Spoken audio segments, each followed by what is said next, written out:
आपकी पाठ्य पुस्तक क्षितिज में निराला जी की एक रचना शामिल है जिसका शीर्षक है उत्साह तथा इसका विषय है बादल। बादल निराला जी का बहुत प्रिय विषय रहा है। उन्होंने अनेकों रचनाएं बादल को संबोधित करके बादल को लेकर के लिखी हैं। इस कविता में कवि ने बादलों को इंगित करते हुए कहा है या बादलों से कहा है कि बादल गरजो, बादल गरजो, ललित ललित काले घुंघराले, बाल कल्पना कैसे पाले, विद्युत छवि कवि उड़मे नवजीवन वाले, वज्र छिपा नूतन कविता फिर भर दो, बादल गरजो।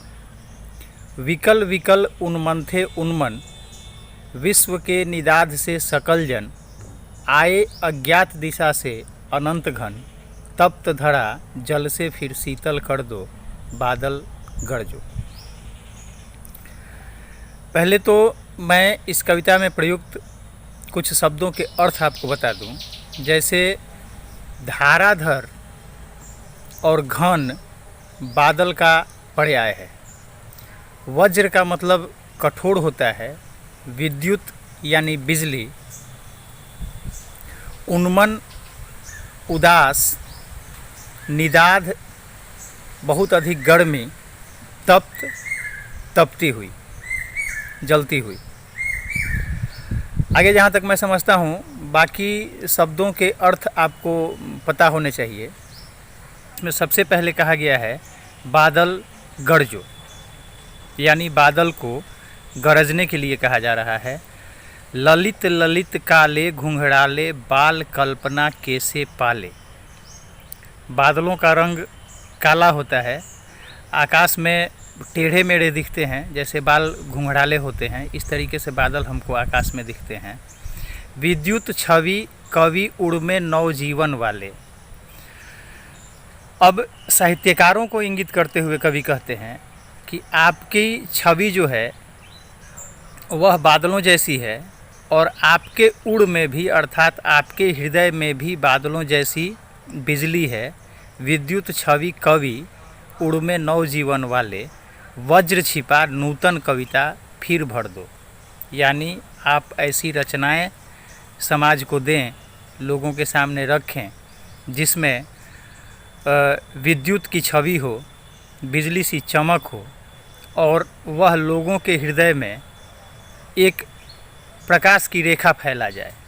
ठीक वैसे ही जैसे काले बादलों के बीच में जब बिजली चमकती है तो पूरा आसमान रोशन हो जाता है, वैसे ही यदि किसी का मन विषाद से घिर गया है, अवसाद से घिर गया है, तनाव में है, तो आप ऐसी रचनाएं उसके सामने रखें जिसमें गरज हो और विद्युत की छवि हो, यानी उसके अंदर का, उसके मन के अंदर का तनाव अवसाद मिट जाए।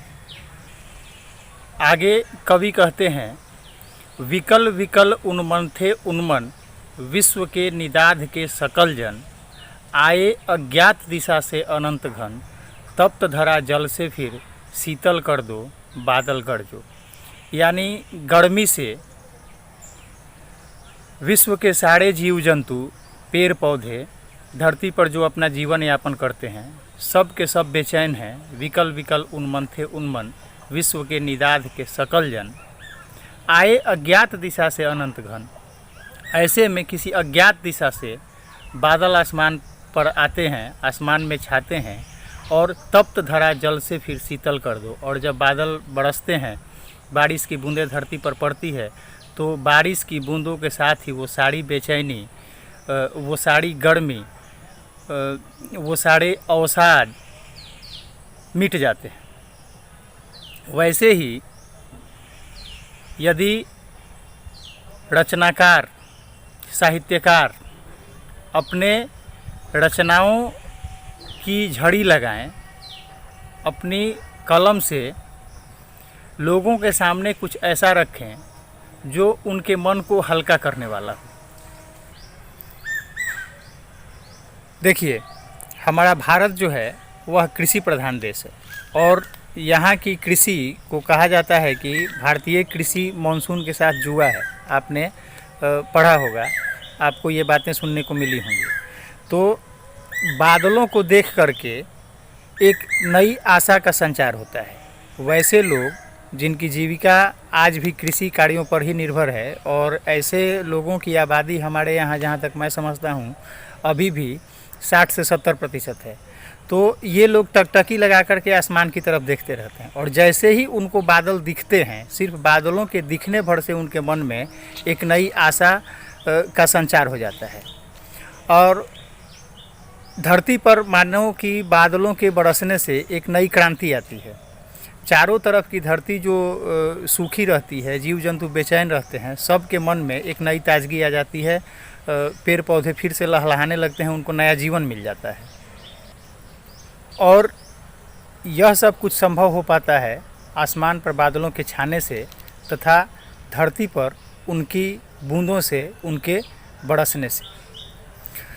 अब इसमें परोक्ष रूप से कवि, जैसा कि हमने पहले कहा कि परोक्ष रूप से कवि ने अन्य साहित्यकारों को, अपने समकक्ष के साहित्यकारों को इस बात की प्रेरणा दी है, इस बात के लिए उकसाया है, इस बात को करने के लिए कहा है कि बहुत सारे कारण हैं कि लोगों का हृदय भी अवसाद से ग्रसित हो जाता है और तनाव में जलने लगता है।